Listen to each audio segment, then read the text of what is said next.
สิทธิคนพิการที่ให้เกียรติติดตามรับชมรายการเพื่อคนพิการอยู่ในขณะนี้ทางโทรภาพแห่งชาติลาวรายการเพื่อคนพิการของพวกเราได้ออกอากาศในทุกๆวันพฤหัสและวันอาทิตย์ที่ของเดือนมาพบกับท่านผู้ชมในมื้อนี้ทางรายการเพื่อคนพิการได้นำเอาการเคลื่อนไหวของสมาคมคนพิการแห่งชาติลาวและเรียกงานของคนพิการมาให้ท่านได้ติดตามรับชมซึ่งระยะทำอิฐจะพาท่านไปชมข่าวพิธีเปิดห้างกาแฟมินาโนขององค์การคนพิการอาซีเพื่อการพัฒนาเนื่องในรายละเอียดจะมีคือเท่าไหร่ขอเชิญท่านผู้ชมไปติดตามจากทางรายการพิธีเปิดห้างกาแฟมินาโนขององค์การคนพิการอาซีเพื่อการพัฒนาในตอนบ่ายของวันที่12สิงหาคมปี2017นี้ได้มีพิธีเปิดห้างกาแฟมินาโนขององค์การคนพิการอาซีเพื่อการพัฒนาอยู่บ้านทาพลานไซเมืองศรีสัตนานครหลวงเวียงจันทน์โดยการเข้าร่วมเป็นต้นพ่อแม่ผู้ปกครองของคนพิการทางสติปัญญาและคนพิการทางสติปัญญาหน่วยงานพิการทางสมองและปัญญาต่างหน้าสถานทูตญี่ปุ่นประจำสาธารณรัฐประชาธิปไตยประชาชนลาวสมาคมคนหูหนวกพร้อมด้วยสมาชิกคนพิการทางหูพนักงานพร้อมด้วยคณะขององค์การคนพิการอาซีเพื่อการพัฒนาและภาคส่วนที่เกี่ยวข้องเข้าร่วมกันอย่างพร้อมเพรียงแขกที่เข้าร่วมงานแม้นได้รับฟังเนื้อในจุดประสงค์ของโครงการพร้อมทั้งขึ้นกล่าวเปิดห้างกาแฟมินาโนในครั้งนี้โดยท่านนางยูกินากาบุระผู้จัดการโครงการขององค์การคนพิการอาซีเพื่อการพัฒนาต่อจากนั้นก็ได้มีพิธีตัดโบเพื่อเปิดห้างกาแฟอย่างเป็นทางการขึ้นตัดโบในครั้งนี้โดยต่างหน้าองค์การคนพิการอาซีเพื่อการพัฒนาต่างหน้าสมาคมคนหูหนวกต่างหน้าหน่วยงานพิการทางสมองและปัญญาต่างหน้าสถานทูตญี่ปุ่นประจำสปป.ลาวขึ้นตัดโบร่วมกันต่อจากนั้นผู้เข้าร่วมได้รับฟังการประกอบคำคิดคำเห็นความรู้สึกของทางสมาคมคนหูหนวกและคนพิการทางด้านสติปัญญาท่านางยูกินากาบุระผู้จัดการโครงการขององค์การคนพิการอาซีเพื่อการพัฒนาเพิ่นได้กล่าวบางตอนในพิธีเปิดงานว่าห้างกาแฟมินาโนเป็นห้างกาแฟที่ส่งเสริมคนพิการลาวให้มีวีซ่าอาชีพและยังเป็นบอนเฮ็ดเวียกสำหรับคนพิการเพื่อพัฒนาความสามารถด้านวิชาชีพและเสริมขยายการมีส่วนร่วมของคนพิการห้างกาแฟมินาโนคำว่ามินาโนแม่นภาษาญี่ปุ่นซึ่งมีความหมายว่าสำหรับหมดทุกคนชื่อนี้ซึ่งมันได้สอดคล้องกับภารกิจที่ทางองค์การคนพิการอาซีเพื่อการพัฒนาได้ดำเนินอยู่ในปัจจุบันการสนับสนุนจากเพื่อนร่วมงานเป็นสิ่งสำคัญที่สุดในการกระตุ้นสุขยู่ให้คนพิการมีกำลังใจและเช่นเดียวกันกับคำว่าบ่ทิ่มบ่ปะผู้ใดผู้หนึ่งไว้ปัจจุบันมีพนักงานพิการทางหู6คนและมีพนักงานทางสติปัญญา7คนซึ่งยังอยู่ในขั้นตอนฝึกอบรมให้พวกเขาเจ้าสามารถเฮ็ดเวียกได้เพื่อที่จะส่งไปต่อเฮ็ดเวียกอยู่ตามห้างห้านทั่วไปการฝึกแบบลงเฮ็ดตัวจริงนี่ถือว่าเป็นการฝึกที่มีประสิทธิภาพโดยเฉพาะทางองค์การคนพิการอาซีเพื่อการพัฒนาแม้นจะสุมใส่กลุ่มเป้าหมายคนพิการด้อยโอกาสที่มีความใฝ่ฝันอยากมีวิชาชีพรวมทั้งคนพิการทางหูและพิการทางสติปัญญาต่อไปจะพาท่านไปซุ้มข่าวพิธีเฉลิมฉลองวันวัยหนุ่มสากลปี 2017 ในวันที่ 11 สิงหาคม ปี 2017 นี้อยู่ที่ถนนคนยางบึงธาตุหลวงนครหลวงเวียงจันทน์ได้มีพิธีจัดงานเฉลิมฉลองวัยหนุ่มสากลปี 2017 โดยการเข้าร่วมหลายภาคส่วนเป็นต้นหัวหน้ากลุ่มห้องหัวหน้ากลุ่มภายในศูนย์กลางสาวหนุ่มประชาชนปฏิวัติลาวในนั้นก็ยังได้มีหลายองค์การจัดตั้งทั้งภายในและต่างประเทศเข้าร่วมตั้งบูธวางแสดงเกี่ยวกับการให้ข้อมูลข่าวสารเวียกงานต่างๆเกี่ยวกับวัยหนุ่มในนี้สมาคมคนพิการแห่งชาติลาวและสมาคมคนหูหนวกก็ได้เข้ามีส่วนร่วมในการตั้งบูธวางแสดงเพื่อเผยแพร่เวียกงานจัดตั้งปฏิบัติของคนพิการก็ยังมีคณะสาวหนุ่มอ้อมข้างและพ ภาคส่วนที่เกี่ยวข้องเข้าร่วมขึ้นกล่าวประกอบคำคิดคำเห็นและกล่าวเปิดพิธีงานในครั้งนี้โดยท่านสมเกี้ยวกิ่งสดาห้องหัวหน้าห้องการศูนย์กลางสปป.ลาวต่อจากนั้นท่านนางอูริกาห้องผู้ต่างหน้าองค์การสหประชาชาติกองทุนสำหรับประชากรประจำสปป.ลาวก็ขึ้นกล่าวประกอบคำคิดคำเห็นต่อในพิธีงานดังกล่าว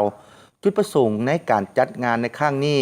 แม่นเพื่อเฉลิมฉลองวันไว้หนุ่มสากลประจำปี 2017 ซึ่งได้กำหนดเอาวันที่ 12 สิงหาแต่ปี 1998 โดยถูกรับร้องเอาจากองค์การสหประชาชาติกองทุนสำหรับประชากรซึ่งได้เริ่มจัดตั้งการเฉลิมฉลองอยู่ในสปป.ลาวมาตั้งแต่ปี 2012 อยู่ในระดับศูนย์กลางและท้องถิ่นเพื่อให้ทุกคนได้รับรู้ถึงความสำคัญของวัยหนุ่มและการมีส่วนร่วมของวัยหนุ่มในการจัดตั้งปฏิบัติเป้าหมายพัฒนาแบบยืนยงเนื้อในของงานในปีนี้แมนภายใต้หัวข้อเพื่อวัยหนุ่มโดยวัยหนุ่มในพิธีงานดังกล่าวได้มีการแสดงศิลปะต่างๆของวัยหนุ่มเป็นต้นการเต้นรำเป็นหมู่คณะการแสดงละครการร้องเพลงการนำเสนอเวียกงานที่นำมาแสดงของแต่ละบูธขององค์การจัดตั้งต่างๆก็ใกล้มาถึงระยะสุดท้ายของทางรายการจะพาทานไปซุ้มข่าวพิธีเปิดโครงการช่วยเหลือล่อเรือนคนพิการภายใต้เครือข่ายการศึกษาบ่มีพรมแดนญี่ปุ่นไทยลาวประจำปี 2017 ต่อด้วยข่าวการฝึกซ้อมกีฬาบานบ่วงล่อเรือนเนื้อในรายละเอียดนี้คือเท่าใดขอเชิญทานผู้ชมไปติดตามจากทางรายการในระหว่างวันที่ 14 หาวันที่ 16 สิงหาปี 2017 นี้ได้มีพิธีเปิดโครงการช่วยเหลือล่อเรือนคนพิการภายใต้เครือข่ายการศึกษาบ่มีพรมแดนญี่ปุ่นไทยลาวประจำปี 2017 ถือเป็นเกียรติเข้าร่วมโดยท่านเอกอัครราชทูตไทยประจำสาธารณรัฐประชาธิปไตยประชาชนลาวต่างหน้ากองเลขาคณะกรรมการแห่งชาติเพื่อคนพิการและผู้อายุสูงกระทรวงแรงงานและสวัสดิการสังคมต่างหน้าสมาคมคนพิการแห่งชาติลาวต่างหน้าให้โรงเรียนมัธยมสมบูรณ์เพียววัดมัธยมสมบูรณ์ศรีสัตนาคและมัธยมสมบูรณ์สารคามครูและนักเรียนที่มาจากเครือข่ายการศึกษาบ่มีพรมแดนเครือข่ายศิลปะดนตรีไทยลาวและคณะมูลนิธิพัฒนาศักยภาพคนพิการที่มาจากประเทศไทยจุดประสงค์ในการจัดงานในครั้งนี้แม้นเพื่อจัดกิจกรรมตามโครงการความช่วยเหลือด้านล่อเรือนคนพิการภายใต้เครือข่ายการศึกษาบ่มีพรมแดนญี่ปุ่นไทยลาวประจำปี 2017 เพื่อสร้างจิตสำนึกในการช่วยเหลือสังคมให้กับนักเรียนทั้งสองประเทศไทยและลาวพัฒนาคนพิการสร้างความสัมพันธ์และแลกเปลี่ยนวัฒนธรรมซึ่งกันและกันโดยมีกิจกรรมหลักคือการฝึกอบรมในการปฏิบัติด้านการช่วยเหลือคนพิการที่นำไส้ล่อเรือนการซ่อมแปลงล่อเรือนร่วมกันการไปเยี่ยมยามบ้านคนพิการพร้อมทั้งให้คำปรึกษาและช่วยเหลือคนพิการลาวโดยการมอบล่อเรือนและกองอุปกรณ์ปฐมพยาบาลโดยได้รับการสนับสนุนด้านงบประมาณและอำนวยความสะดวกจากเอกอัครราชทูตไทยสมาคมแม่บ้านทหารอากาศซุมนุมนักเรียนนายเรืออากาศรุ่นที่ 31 และ 34 บริษัทการบินไทยมูลนิธิพัฒนาศักยภาพคนพิการจากประเทศไทยกระทรวงศึกษาธิการและกีฬาโครงการช่วยเหลือล่าของคนพิการล่อเรือนภายใต้เครือข่ายการศึกษาบ่มีพรมแดนในครั้งนี้แม้นได้นำเอาล่อเรือนอุปกรณ์เครื่องค้ำสูพร้อมทั้งอุปกรณ์ซ่อมแปลงและกองปฐมพยาบาลมามอบให้สมาชิกคนพิการลาวและนอกจากนั้นเพิ่นก็ยังได้มอบเครื่องที่ระลึกใบเกียรติคุณให้คนพิการนักเรียนครูอาจารย์มูลนิธิและสมาคมทั้งสองประเทศตอนท้ายของพิธีงานก็ยังได้ร่วมกันร้องเพลงแลกเปลี่ยนศิลปะดนตรีร่วมกันอย่างเป็นขบวนพดฟื้นและม่วนซื่น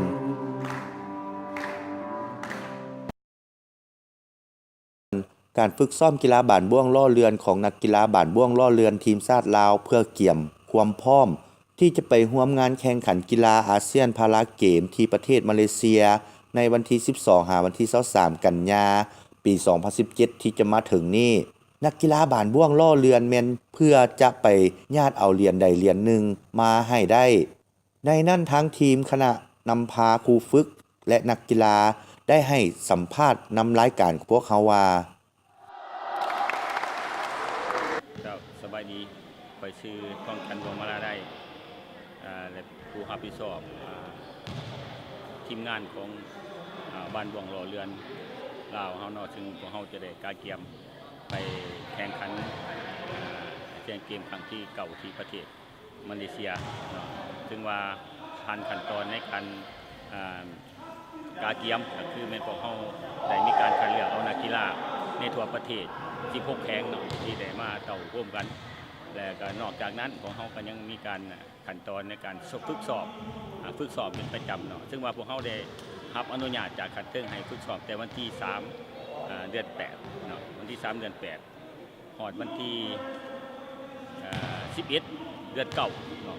11เดือน9ที่ว่าพวกเฮาต้องได้สอบเนาะกำหนดที่ให้สอบนี้มีอยู่40วันเนาะซึ่งได้กำหนดเอาแต่วันที่3คือฮอดวันที่11ของเดือน9หั่นเนาะแล้วก็การเกียมครั้งนี้แม่นพวกเฮาก็แม่นได้มีการฝึกสอบหลายในปีนี้มีความพร้อมหลายเกี่ยวกับปัญหาเรื่องการสอบกีฬาบ้านบ่วงรอเรือนนี้เนาะมีความพร้อมหลายมันแสดงให้เห็นว่าถ้าเทียบใส่อยู่ในระยะ2ปีผ่านมาเห็นว่ามีความคืบหน้าหลายเป็นต้นแม่นว่าในมีสถิติสูงขึ้นนับมือเนาะการฝึกซ้อมก็มีการแม่นยำขึ้นกว่าเก่าเนาะเวลาพวกเฮาก็มีหลายขึ้นเนาะผ่านมาพวกเฮาก็มีการสอบก่อนหน้าที่ทั้งคันเทิงในอนุญาตให้พวกเฮาได้สอบแต่พวกเฮาก็สอบมาก่อนในครั้งหนึ่งผ่านมาแล้วเนาะถือว่าพวกเฮามีการแข่งขันคัดเลือกเอานักกีฬาเนาะแต่ซึ่งว่ามันผลออกมาก็สามารถพวกเฮาคัดเลือกได้12คนเนาะที่มาเป็นนักกีฬาเพื่อการเก็บเข้าไปอยู่ในมาเลเซียในครั้งนี้เนาะจะฝากถึงทานผู้ชมให้เอาใจใส่มาเชียร์มาชมนักกีฬาของพวกเราเนาะให้กำลังใจเนาะแล้วก็พร้อมทั้งให้การสนับสนุนเนาะช่วยเหลือเขาเจ้าได้ให้สามารถเข้าถึงกีฬาเนาะประเภทต่างๆเนาะสำหรับคนพิการของพวกเราหันนะอันนี้แม่นพวกเราฝากถึงบรรดาทานเนาะให้มาชมมาเชียร์เด้อว่าซั่นขอบคุณนะสบายดีน้องชื่อคำไพ่เนาะแม่นหนึ่งในนักกีฬาทีมชาติบ้านบ่วงรอเรือนของทีมชาติลาวเฮาจุดประสงค์แม่นฝึกซ้อมเดี๋ยวนี้แม่นเพื่อที่จะไปเกี่ยมไปแข่งขันอยู่ที่ประเทศมาเลเซียอาเซียนพาราเกมเป้าหมายแม่นหวังจะคว้าเหรียญใดเหรียญหนึ่งเพื่อมาฝากประเทศลาวเฮาเนาะฝากคนลาวเฮาทั้งประเทศเนาะอยากให้ซอยเป็นกำลังใจหรือว่าทรงแห่งใจเสียทัพนักกีฬาพาราเกมลาวเฮาที่จะเกี่ยมไปมาเลเซียครั้งนี้สบายดีข้าพเจ้าชื่อสุภศรคุณศรีประเสริฐเป็นครูฝึกบ้านบ่วงรอเรือนทีมชาติลาวเนาะที่จะเกี่ยมไปแข่งขันอาเซียนพาราเกมอยู่ประเทศมาเลเซียในวันที่13 เดือน9ส่วนนั้นพวกเราได้ปัจจุบันพวกเราก็ได้เก็บตัวฝึกซ้อมเนาะเพื่อจุดประสงค์ของการแข่งขันดังกล่าวถึงมาปัจจุบันนี่ก็ฮอดโค้งสุดท้ายแล้วเนาะเราจะได้ไปแข่งขันตัวจริงอยู่ที่มาเลเซียเพราะฉะนั้นพอปัจจุบันนี้เห็นว่านักกีฬาเรามีความพร้อม100%แล้วนั่นที่ว่าความหวังก็คือในการไปเข้าร่วมครั้งนี้ของเราคาดหวังว่าอยู่ใน2ประเภทที่พวกเราเข้าร่วมคือลินบ้านบ่วงรอเรือน33และ5นั้นใน2ประเภทนี้พวกเราคาดหวังว่า1ใน2ต้องจะคว้าได้เหรียญหนึ่งเนาะอย่างน้อยเพื่อมาฝากให้พี่น้องชาวลาวเขาได้ชื่นชมกันเนาะและในการฝึกซ้อมนี้พวกเขาก็มีอุปสรรคหลายอย่างที่ว่ายังจะต้องการความช่วยเหลือเนาะโดยเฉพาะแม่นการผู้ที่ว่ามีความสนใจอยากสนับสนุนให้พวกเขาในการทำงานพวกนี้พวกเขาก็มีความยินดีที่จะหับเอาบ่ว่าจะเป็นได้ก็ได้เนาะบ่ว่าทางด้านวัตถุหรือจิตใจพวกเขาพร้อมแล้วที่จะหับเอาการช่วยเหลือจากทางจะฝากถึงผู้ชมที่กำลัง ชมรายการอยู่นี้จงได้ช่วยเสียเป็นกำลังใจให้พวกเขาเพื่อเอาชนะมาให้ได้ขอบใจ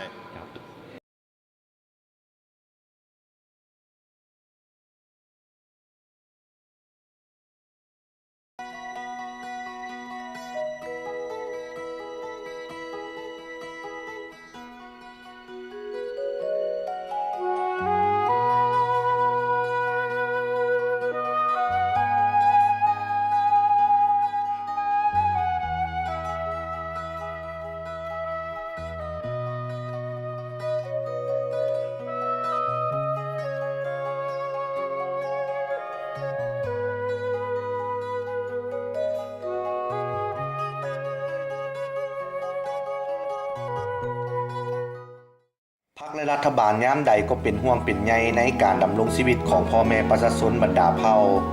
โดยเฉพาะแม่นกลุ่มคนด้อยโอกาสแม่หญิงเด็กน้อยและคนพิการการพัฒนาและช่วยเหลือกลุ่มคนเหล่านี้ในการมีส่วนร่วมและการประกอบส่วนจากทุกๆภาคส่วนต่างๆในการจัดตั้งปฏิบัติแผนพัฒนาเศรษฐกิจสังคมแห่งชาติและลดล้างความทุกข์ยากของประชาชนเพื่อบรรลุเป้าหมายสหสวัสดิ์เพื่อการพัฒนาในปัจจุบันคนพิการลาวเฮาเป็นน่าภาคภูมิใจที่สุดที่รัฐบาลสปป.ลาวได้ออกดำรัสว่าด้วยคนพิการฉบับเลขที่137/ลบลงวันที่18 เดือน 4 2014จุดประสงค์ของดำรัสฉบับนี้แม้นได้กำหนดหลักการระเบียบการและมาตรการในการปกป้องสิทธิและผลประโยชน์อันชอบธรรมของคนพิการเพื่อเฮ็ดให้คนพิการได้รับการพยาธิส่งเสริมสุขภาพการปิ้นปัวการฟื้นฟูสุขภาพการศึกษาการฝึกอบรมวิชาชีพการมีอาชีพที่มั่นคงการเข้าถึงข้อมูลข่าวสารแหล่งทุนสถานที่บริการและการจัดตั้งของคนพิการแนะใส่ลบล้างทุกรูปการจำแนกต่อคนพิการสร้างเงื่อนไขให้เขาเจ้าได้รับการพัฒนาตนเองพึ่งตนเองและสามารถเข้าร่วมกิจกรรมต่างๆในสังคมแน่นอนว่าดำรัสดังกล่าวจะเป็นบ่อนอิงให้แก่การดำเนินงานของกองเลขาคณะกรรมการแห่งชาติเพื่อคนพิการและผู้อายุสูงก็มีเป้าหมายในการส่งเสริมสิทธิและความเสมอภาคของคนพิการเพื่อช่วยให้เขาเจ้าเข้าถึงการบริการต่างๆและสนับสนุนเขาเจ้าตามความเหมาะสม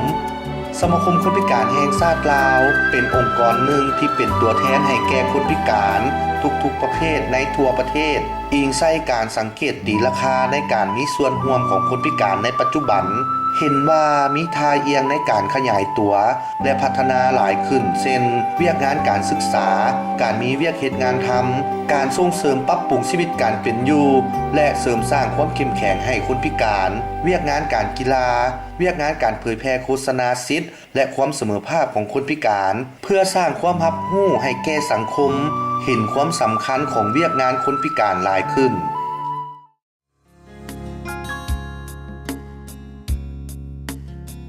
งานเกี่ยวกับสิทธิและความเสมอภาคของคนพิการโดยบ่จำแนกเพศวัยเชื้อชาติชนเผ่าภาษาความเชื่อถือสาเหตุความเป็นพิการฐานะทางด้านเศรษฐกิจวัฒนธรรมและสังคมล้วนแต่มีความเสมอภาคเท่าเทียมกันกับคนบ่พิการต่อหน้ากฎหมายคนพิการมีสิทธิเสมอภาคทางด้านการเมืองทางด้านเศรษฐกิจวัฒนธรรมสังคมทางด้านครอบครัวสิทธิเสมอภาพของแม่หญิงพิการสิทธิเสมอภาพของเด็กน้อยพิการและสิทธิในการห้องทุกข์ในเวียกงานดังกล่าวแมนเห็นว่าได้มีการจัดตั้งปฏิบัติโดยสมาคมคนพิการแห่งชาติลาวได้ดำเนินกิจกรรมฝึกอบรมเกี่ยวกับสิทธิและความเสมอภาพของคนพิการให้องค์การจัดตั้งต่างๆเช่นทางภาครัฐวิสาหกิจเอกชนองค์การจัดตั้งสากลและสถาบันการศึกษาต่างๆปัจจุบันเราสามารถตีราคาได้ว่าเฮ็ดให้หลายองค์การจัดตั้งรับรู้สมาคมคนพิการแห่งชาติลาวนั่นมันแสดงออกให้เห็นถึงหลายองค์การจัดตั้งเอาเวียกงานคนพิการบรรจุเข้าในแผนยุทธศาสตร์การพัฒนาของตนเองการส่งเสริมและปกป้องสิทธิของคนพิการที่รัฐบาลได้กำหนดไว้ในเอกสารนิติกรรมต่างๆเช่นการป้องกันปิ้นปัวและฟื้นฟูสุขภาพประชาชนลาวทุกคนจะได้รับการป้องกันความเป็นพิการ คนพิการได้รับการบริการกันพยาธิกวดกาปินปัวฟื้นฟูสุขภาพอยู่โรงหมอสุขศาลาห้องกวดพยาธิและสถาบันต่างๆพร้อมนั้นคนพิการได้รับการฟื้นฟูการบำบัดทางด้านร่างกายการบริการศัลยกรรมร่างกายการสนองอุปกรณ์เครื่องค้ำซูและเครื่องช่วยซูต่างๆตามหลักวิชาการแพทย์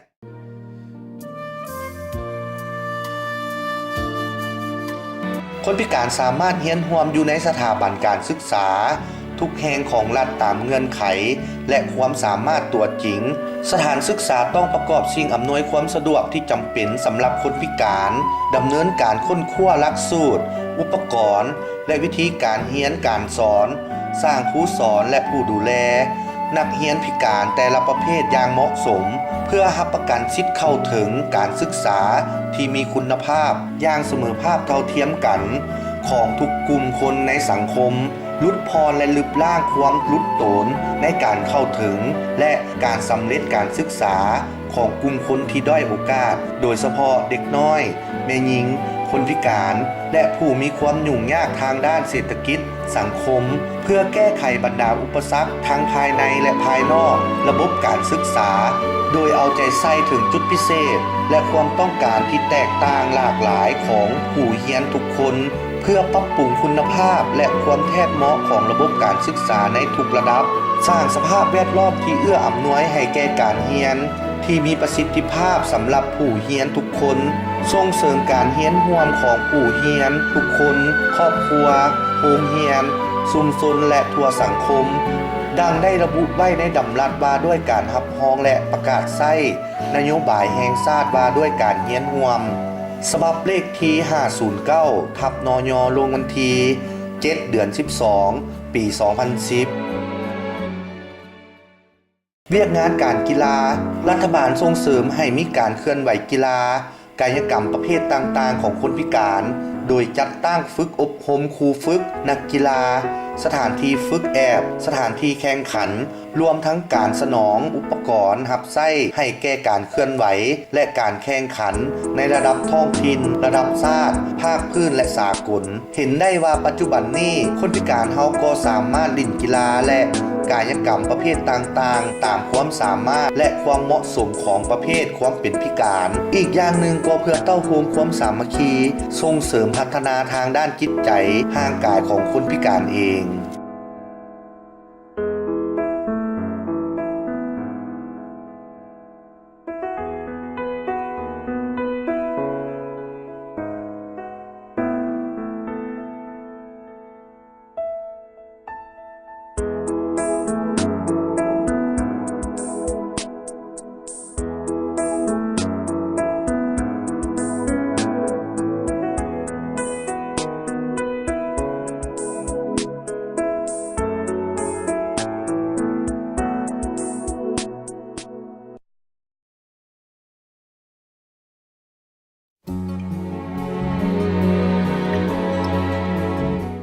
คนพิการมีสิทธิ์เข้าเฮ็ดเวียกในแขนงการต่างๆของรัฐและเอกชนตามความรู้ความสามารถโดยได้รับค่าตอบแทนเงินเดือนการเลื่อนชั้นตำแหน่ง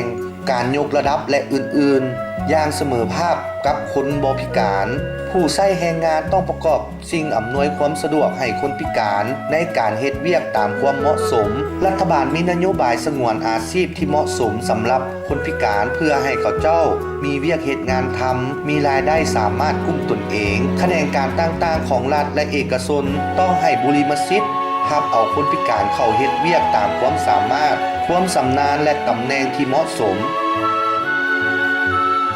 การส่งเสริมธุรกิจของคนพิการคนพิการดำเนินธุรกิจของตนเองและกลุ่มการผลิตหรือการบริการใดหนึ่งจะได้รับนโยบายในการกู้ยืมเงินลดพรหรือยกเว้นอากร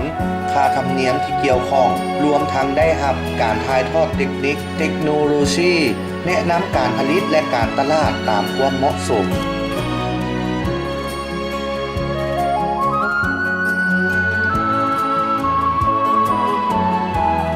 การฝึกวิชาชีพและการประกอบอาชีพของคนพิก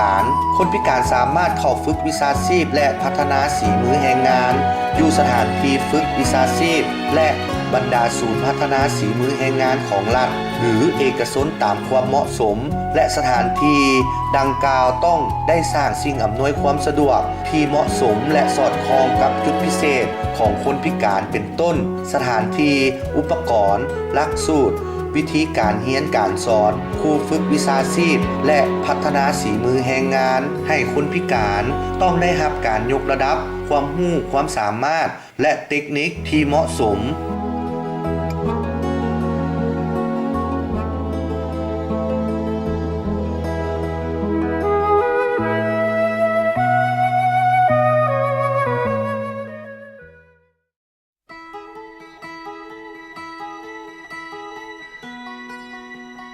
คนพิการสามารถเข้าถึงข้อมูลข่าวสารโดยผ่านสื่อสิ่งพิมพ์สื่ออิเล็กทรอนิกส์เทคโนโลยีที่ทันสมัยและการบริการทางด้านโทรคมนาคมตามความเหมาะสมและการเข้าถึงสถานที่สาธารณะต้องสร้างสิ่งอำนวยความสะดวกให้คนพิการเป็นต้น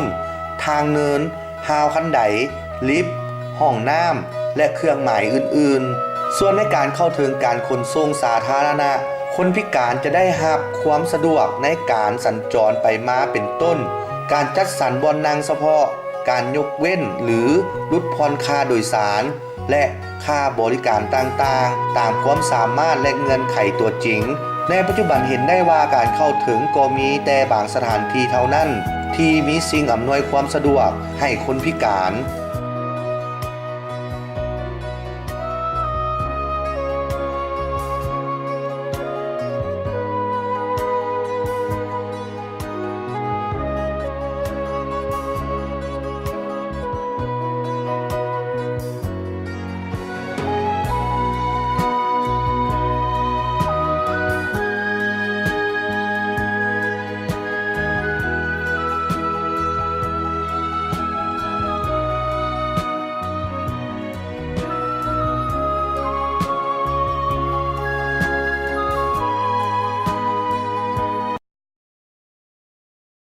ก่อนมาถึงระยะสุดท้ายของทางรายการก็ขอขอบใจท่านผู้ชมและสมาชิกคนพิการที่ให้เกียรติติดตามรับชมรายการเพื่อผู้พิการของเขาตลอดมาขอขอบใจเป็นพิเศษมายังโทรภาพแห่งชาติลาวที่เอื้ออำนวยให้รายการของเรา